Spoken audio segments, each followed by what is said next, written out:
Okay, so we can look at a balanced chemical equation for fossil fuel combustion and get the exact relationships between the amount of fossil fuel burned and the amount of carbon dioxide emitted. Now, we have to do some approximations in here because fossil fuels are not a single compound. They're a whole bunch of different compounds. But we're going to use octane, C8H18, as just a representative for the fossil fuels. So C8H18 is going to react with oxygen to form CO2 and H2O. When we balance the equation, we end up with these coefficients, 2, 25, 16, and 18. And those numbers seem kind of big, but that's just what they are. So we can interpret this as 16 moles of CO2, 16 molecules of CO2 are produced for every 2 molecules of octane that burn. Or we could multiply everything by Avogadro's number and do this in moles, in chemists' dozens instead, and say 16 moles of CO2 would be produced from 2 moles of octane that burn.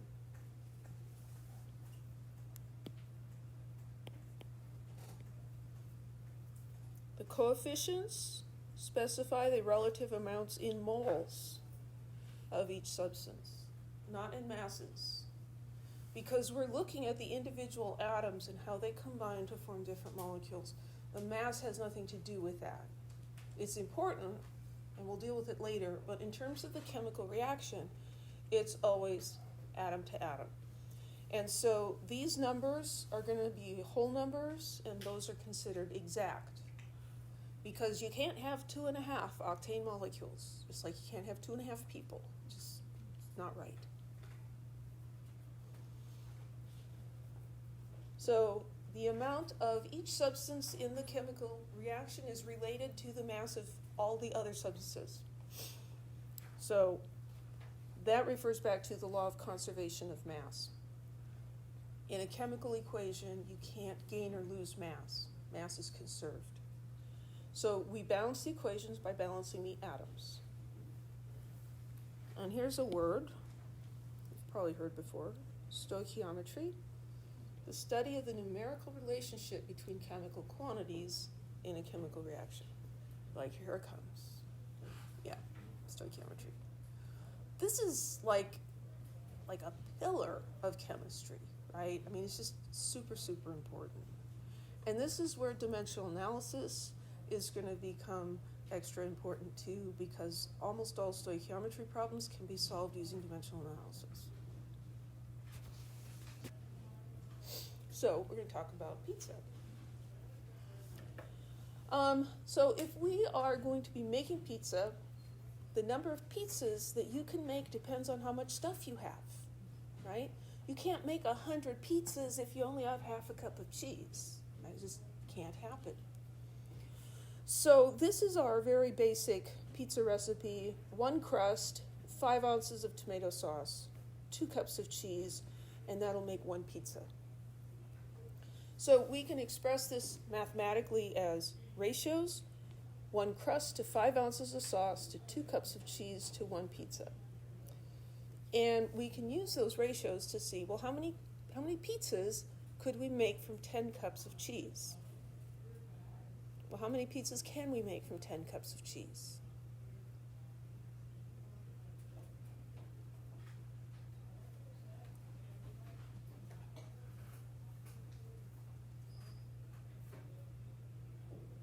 Come on, somebody say it.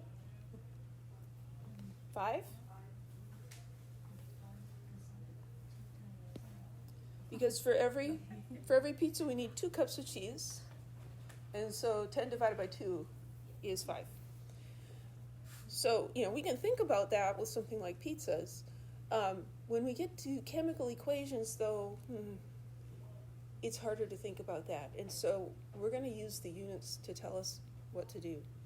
So what we're looking at here is we've got 10 cups of cheese, and we're trying to find out how many pizzas.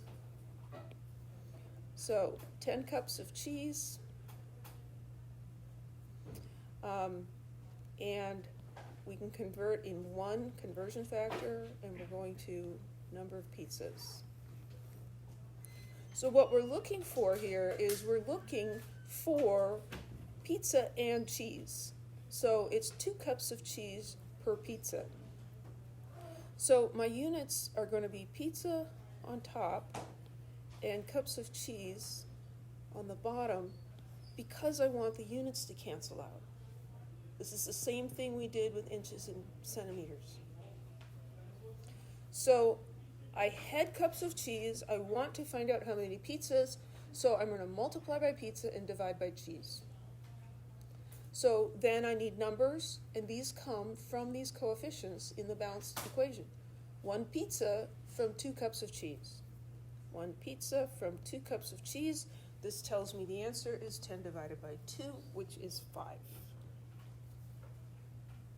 Any questions?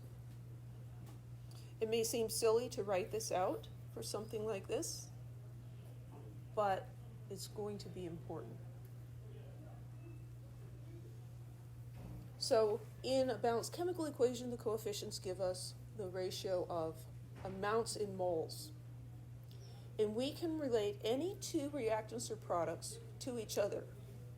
We could look at the relationship between octane and oxygen, or octane and CO2, or octane and H2O, or CO2 and H2O, any 2 combinations, any combination of 2 things, and we can convert from amount of one to amount of the other in one step. So here, if we burn 22 moles of octane, how many moles of CO2 would form? We're looking for moles of CO2. They're giving us a number of moles of octane.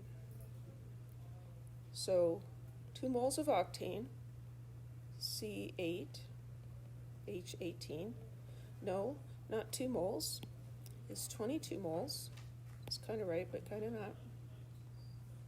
22, because that's what it says right there.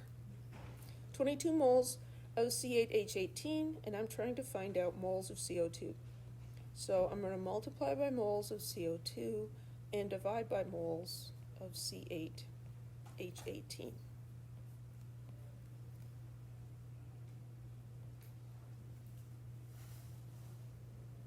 Everybody with me? So the numbers here come from the coefficients in the balanced chemical equation. So what's in front of octane? It's 2. 2 moles of octane is related to 16 moles of CO2. So 2 moles of octane, 16 moles of CO2. Now 16 halves could be reduced, but let's not mess around with it and do math in our head and possibly mess things up. Just punch it in your calculator. So 22 times 16 divided by 2. 176 moles of CO2. Our starting number had 3 sig figs, and so our ending number can have 3 sig figs because these are exact. Any questions?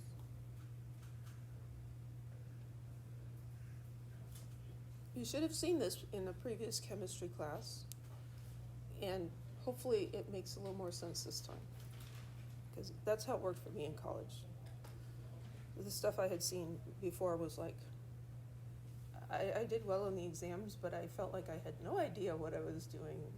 And then when I got to college and took chemistry, it was like, okay, yeah. It was kind of an interesting experience. Okay, so looking at relationships between moles or molecules is nice, but it's not very practical because we don't go around counting atoms or molecules, we weigh them, right? So we're going to use molar masses to convert mass to moles, and the mole ratio to convert from one thing to another, and then another molar mass to convert back. And so this is our general conceptual plan, or our path for stoichiometry. The mass of A to the amount of A in moles, to the amount of B in moles, to the mass of B. Or I like to say grams to moles, to moles, to grams. Grams to moles to moles to grams. That is the path that you always start with in stoichiometry. Sometimes you need to mix it up a little bit, but that's a good place to start with. Grams to moles to moles to grams. And you should say that so many times to yourself that you wake up in the middle of the night not only mumbling groups 1A, 2A, 3A, zinc, and silver, but also grams to moles to grams, because you're dreaming about it, right? Really important. Okay, let's do an example here. According to the U.S. Department of Energy, the world burned 3.3 times 10 to the 10 barrels of petroleum in 2013. Wow, that's 10 years ago already. The equivalent of approximately 3.7 times 10 to the 15th gallons of gasoline. Calculate the mass of CO2 emitted into the atmosphere using the combustion of octane as the representative equation. So, we've looked at this equation before. We have octane reacting with oxygen to form carbon dioxide and water. And we talked about how petroleum is actually a mixture of lots of different compounds. But octane is sort of representative. So that many barrels of petroleum would correspond to this many grams of gasoline. So that number is in there, but we don't actually need to use it. So this is mass of gasoline, but instead of gasoline, we're going to do octane. Okay, so I like to use the balanced chemical equation to help me set up and keep track of what I'm doing. So here I'm given a mass of gasoline that we're told to use as octane. So I'm going to write that mass under the formula for octane.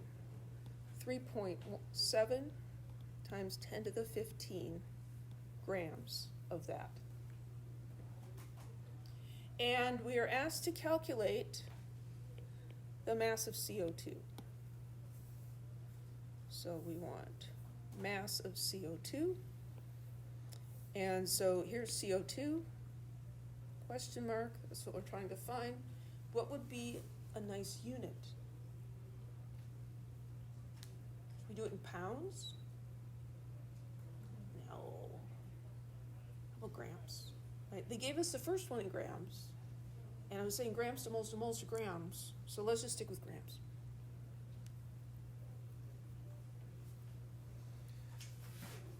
This is my given. This is my wanted. This is my starting place. This is my ending place. So it's dimensional analysis. We're starting with 3.7 times 10 to the 15th grams of C8H18. And we're trying to find how many grams of CO2.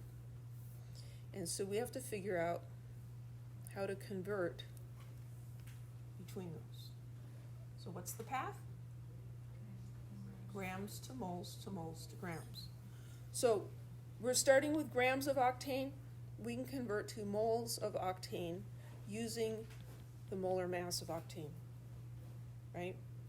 Grams to moles. And then we're going to go to moles of the thing we're looking for, which is CO2. And we do that just using these coefficients in the chemical equation. For every 2 moles of octane, you get 16 moles of CO2. And then moles of CO2 to grams of CO2, molar mass again. Okay? Grams to moles to moles to grams. So 3.7 times 10 to the 15th grams of C8H18. There's 3 arrows. So I want 3 fractions.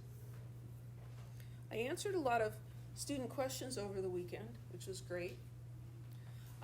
But some of the students were showing me work where they were just like starting to put the units and the numbers in, and they were kind of going off in a strange direction. If you're not good at this yet, do this. Write out the path. Then write it out just like I'm doing it here in class.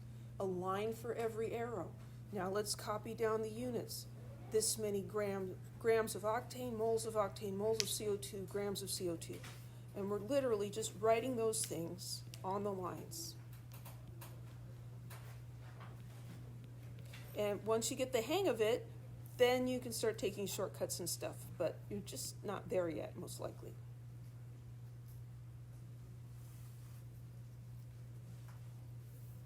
Okay, so I've just replicated my path, and I'm going to divide by this unit because I need that to go away. So those will cancel. And I'm going to put moles of C8H18 down here, and those are going to cancel. And moles of CO2 down here, and those are going to cancel. I kind of like to start in the middle because that's the easy one, the mole to mole. The numbers are there waiting for me to pick them. So in front of octane is the number 2. So in my mole ratio here, it's going to be 2 moles of octane and 16 moles of CO2. And don't worry about reducing fractions, just leave them alone. Grams to moles, moles to grams, those are going to be molar masses. We need to calculate those. So I'm just going to do some little notes down here. I've got 8 carbons times the mass of carbon. 18 hydrogens times the mass of hydrogen.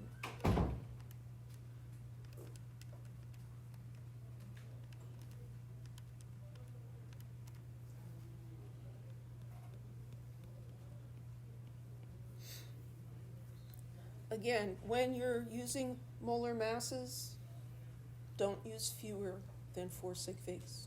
You can use more, but don't use less. So I'm not going to worry about sig figs with this guy. I'm just going to write him down. Well, yeah, that didn't go very well, did it? A little more space. Technically, we'd probably say that was the last sig fig. And then CO2, I've got 1 carbon and 2 oxygens. So there's 44.01 grams of CO2 in 1 mole.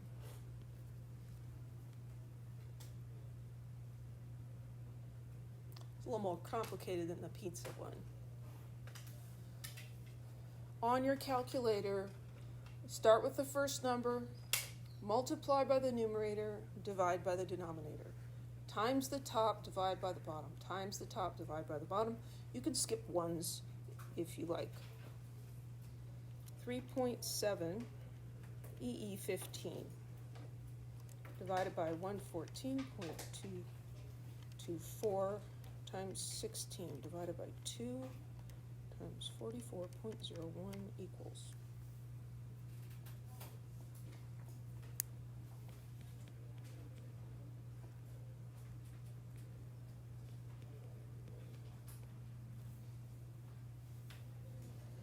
I started with 2 significant figures. My molar masses have 4. These are exact, so I'm going to end up with 2 sig figs. 1.1 times 10 to the 16th grams of CO2 produced. Anybody else get that number? Okay. Any questions?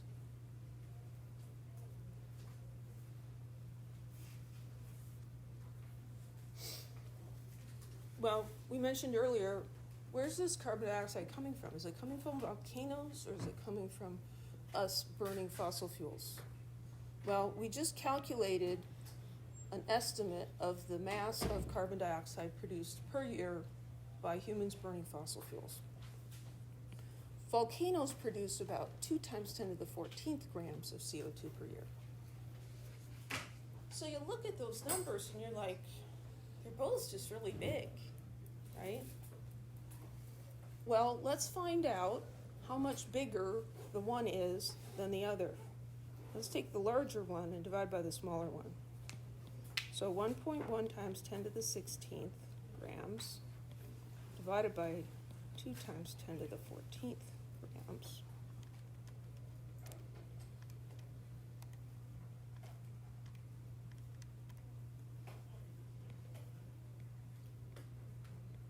is 55. So from these estimates, and they are necessarily estimates because you cannot measure exactly how much CO2 is produced by volcanoes or by people burning fuel in their cars and stuff. But this shows that CO2 emissions from burning of petroleum products contributes 55 times more CO2 to the atmosphere than volcanoes. Volcanoes are not the problem.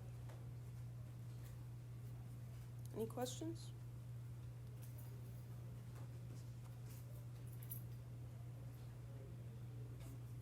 Let's do another stoichiometry problem. Magnesium hydroxide, the active ingredient in milk of magnesia, neutralizes stomach acid, primarily HCl, according to this reaction. What mass of HCl in grams is neutralized by a dose of milk of magnesia containing 3.26 grams of MgOH2? So this one is throwing a bunch of words in there, right? This is kind of like backstory. Do we really need to know that? No, it just kind of gives it some context. And then here, what we want to do, again, is highlight numbers and highlight what we're trying to find. So here I've got a mass of magnesium hydroxide. It's the only number they're giving me. And we want a mass of HCl in grams. So I'm going to take this mass of magnesium hydroxide and write it below the formula for magnesium hydroxide in the chemical equation. 3.26 grams. And then I'm trying to find the mass of HCl, this is my question mark, in grams. So we can pull the numbers out, place them under the equation so we can still see what they mean, then we can just get rid of all those words. I am trying to convert 3.26 grams of this into grams of that.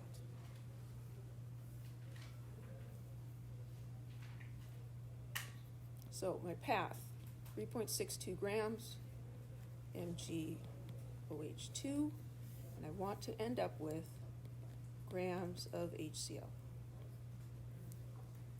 What's going to be in the middle? Moles. Grams to moles to moles to grams. Grams of magnesium hydroxide to moles of magnesium hydroxide. To moles of what I'm trying to find out. To grams of what I'm trying to find out.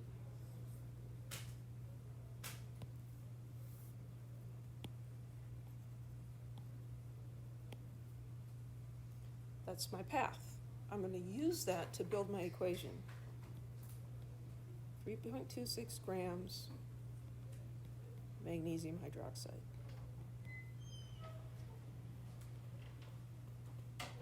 A lot of these are going to have 3 arrows, so 3 terms. Grams magnesium hydroxide to moles of magnesium hydroxide. 2 moles of HCl to grams of HCl.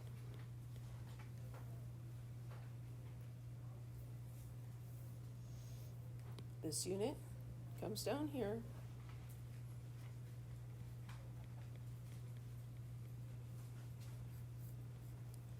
And this unit comes down here. I wouldn't be doing it like this if I didn't know that it just works. This is not the only way to do it, but it's pretty straightforward and reliable once you see what's happening. All the units in place, then we put in the numbers. Don't put the numbers in beforehand. So in the middle I have moles to moles, moles of HCl, moles of magnesium hydroxide. There's no coefficient in front of MgOH2, but we understand that to be a 1, right? So 1 mole of magnesium hydroxide is related to 2 moles of HCl. Then we need molar masses, so we're going to calculate 20 24.31. So magnesium, 24.31. How many oxygens? 2. 2 times 16. And how many hydrogens? 2. So we need to be able to look at that chemical formula and identify how many atoms of each element there are. 24.31 plus 2 times 16 plus 2 times 1.008.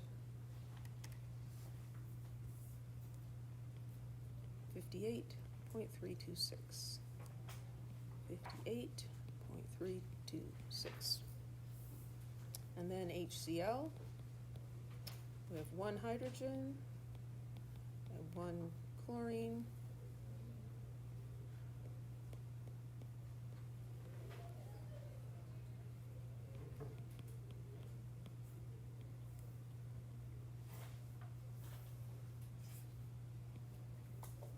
And then you multiply and divide as we go across. Doesn't that sound like a cow? Is that the balance? It's the balance. The balance do this thing, they do this thing where they're like auto-calibrating. And it really sounds like a sad cow. The HCl part, Mhm. is it 2 hydrogen and or the coefficient is on top? The coefficient. That's a good question. So you're looking at this when I calculated this and asking, well, what happened to the 2, right? This means that there's 2 moles of that. And so that 2 is right here. So I don't want to use those when I do the molar masses because that's going to get multiplied. Yeah. It's tempting, I know. And you could do it that way, but on some of them it gets really messy. So I don't recommend doing it like that. Okay, the cows. 3.26 divided by 58.326 times 2 times 36.451. I thought it was 36.453. You're right. I don't know why I wrote a 1. Thank you. 5, 8. Go back and fix that. It's easy, that's the last digit. There we go. Okay. 4.0754. So 4.08 grams of HCl. Did I do that right?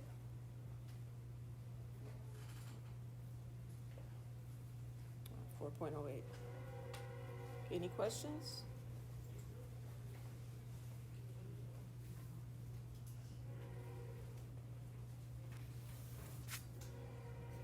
Train's asking questions, but I don't answer his questions because he's not enrolled in the class.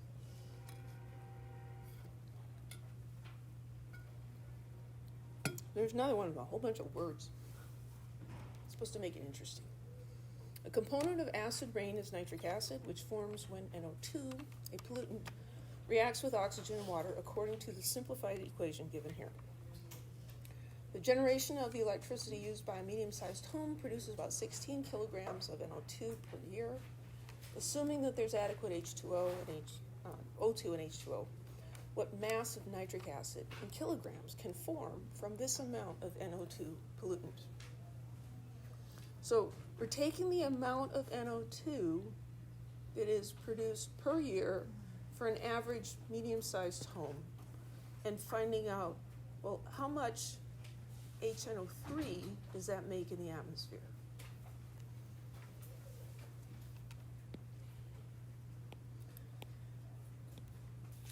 So we've got 16 kilograms of NO2. They're asking us for mass of HNO2 in kilograms. So 16 kilograms of NO2, here's NO2, so I'm going to write 16 kilograms. And we want to know how many kilograms here.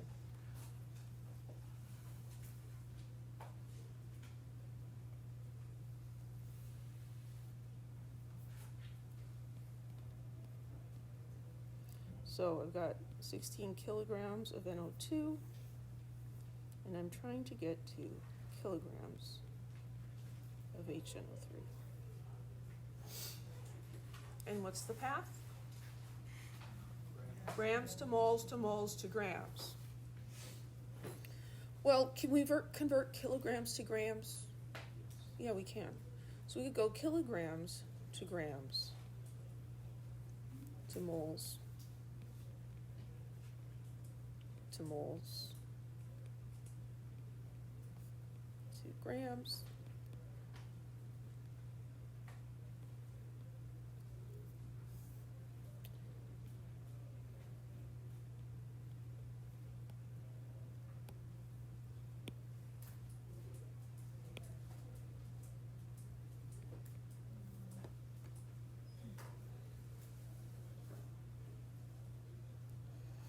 What's going to happen here is we're converting kilograms to grams, and then at the end we're going to convert grams back to kilograms. Those conversion factors are going to end up canceling each other out. So there are kind of shortcut ways to do it. I'm just going to do it the long way because the long way always works, and it's just more straightforward for a lot of students. It's just more writing. So 16 kilograms of NO2. This time we have 5 lines, 5 arrows.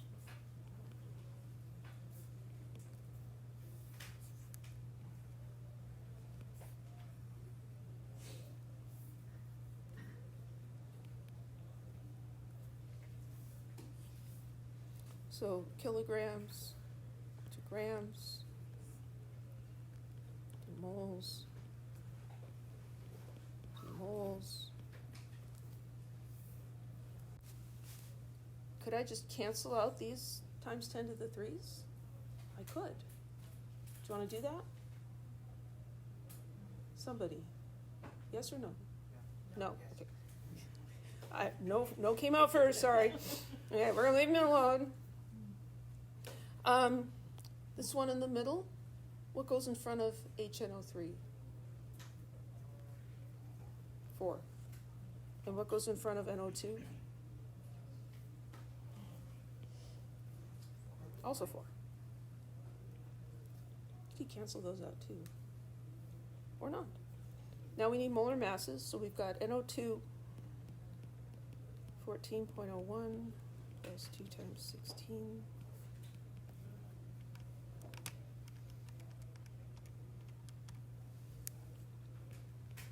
(46.01). 1 mole is 46.01 grams. And then over here we've got 1 hydrogen and 1 nitrogen and 3 oxygens.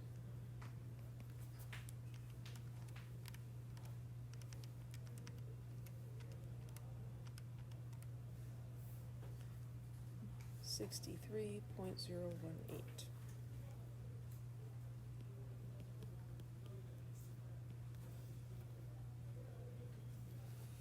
So go through, multiply by the top, divide by the bottom.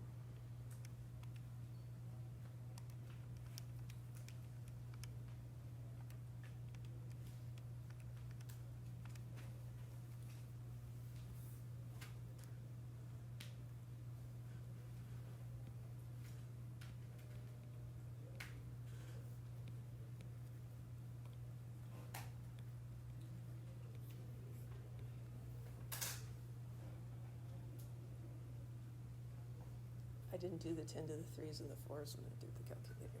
It's a little faster. Any questions?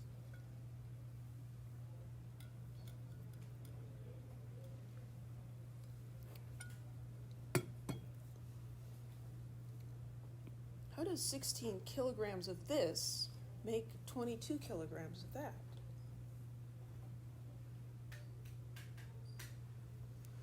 Well, this has extra stuff in it, right? That has 1 nitrogen, 2 oxygens. This has the 1 nitrogen, 2 oxygens.